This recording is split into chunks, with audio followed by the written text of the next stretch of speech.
بسم اللہ الرحمن الرحیم۔ البقرہ، اور اللہ کے فضل و کرم سے آیت 161 کی تلاوت کرتی ہوں۔ اعوذ باللہ من الشیطان الرجیم، بسم اللہ الرحمن الرحیم۔ ان الذین کفروا وماتوا وهم کفار اولئک علیہم لعنت اللہ والملائکۃ والناس اجمعین۔ انا بے شک اللہ زینا وہ جنہوں نے کفارو کفر کیا، وماتو اور وہ مر گئے، وہم اس حال میں کہ وہ کفارن کفار تھے۔ اولئکا یہی وہ لوگ ہیں، علیہم ان پر ہے، لعنت اللہ لعنت اللہ کی، والملائکاتی اور فرشتوں کی، والناسی اور لوگوں کی، اجمعین سب کے سب کی۔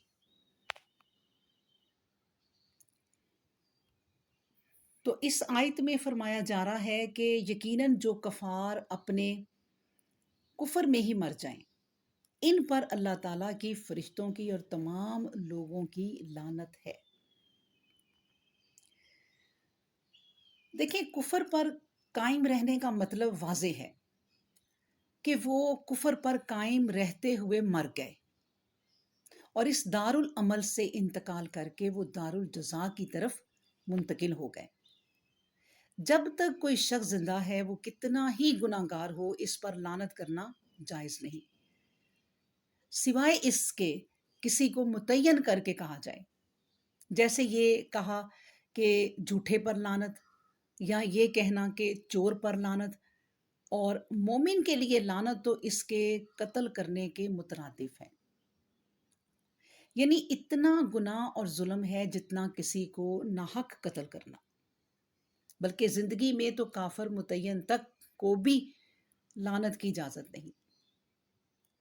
وماتو کی جو لفظ ہے، اس کی قید نے خود مسئلہ صاف کر دیا کہ یہاں جن پر لعنت آتی ہے یا آئی ہے، ان کی موت ہی کفر پر ہو چکی تھی، اور اصل مدار ختم اعمال یا وفات پر ہے۔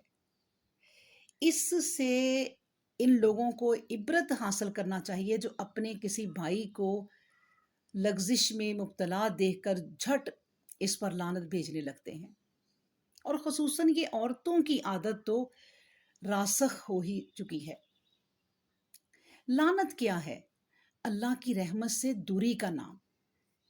اصل میں لعنت ہے شیطان کا لعنتی ہونا، عام لوگوں میں معروف ہے، جس کا مطلب یہی ہے کہ وہ اللہ تعالیٰ کی رحمت سے دور کر دیا گیا، یعنی اس پر کبھی بھی اللہ کی رحمت نازل نہیں ہوتی، اور نہ ہی رحمت نازل ہونے کا کوئی امکان ہے۔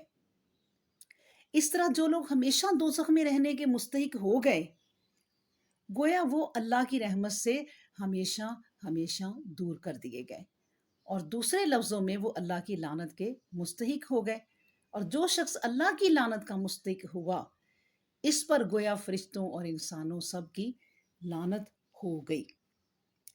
تو اس آیت میں ان لوگوں کا بیان ہے جو کفر کریں آخر دم تک، اپنے کفر پر قائم رہے، پھر اسی کفر کی حالت پر ان کی موت واقعہ ہو جائے اور ان کو توبہ نصیب نہ ہو۔ ایسے لوگوں پر اللہ تعالیٰ کی طرف سے، فرشتوں اور سب لوگوں کی طرف سے ہمیشہ لعنت برستی ہے۔ وہ اس لعنت کے عذاب میں ہمیشہ مبتلا رہیں گے، نہ ان کے عذاب میں کمی کی جائے گی اور نہ ان کو ان سے چھٹکارا حاصل ہوگا۔ اللہ اکبر۔ تو اللہ تبارک و تعالیٰ ہمیں آیت کو پڑھنے، سمجھنے اور اس پر عمل کر کے اپنی زندگی کو بدلنے کی توفیق